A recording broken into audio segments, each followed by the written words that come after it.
Well, here we are once again, Bob, a Monday after a 50-point outburst by the Seahawks.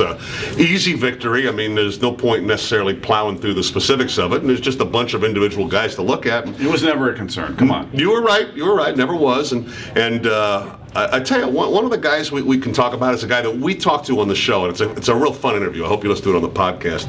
And that's Bruce Irvin, who nearly had a play in its own way, kind of.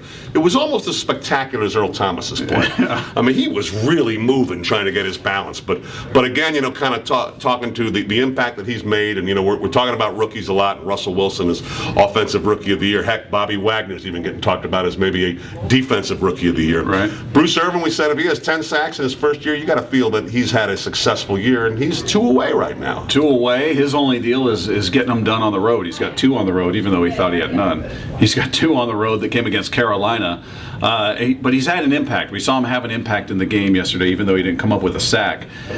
He's a guy that I think has probably exceeded some expectations. Again, I can't remember the number I put, but I think it was probably lower than 8. I thought a realistic expectation might have been 7. I could be wrong on what I said, but he's got 2 more games to really get to, and I think he said his goal was 10, 10 sacks on the season. So he's got 2 more games there, but he seems to be a guy who's kind of refined his playing style, whereas early in the season we didn't hear much from him. We talked to the coaches who said he's just going into a straight bull rush, and if it works, great. If it doesn't, there was not a lot of technique. It was pure power.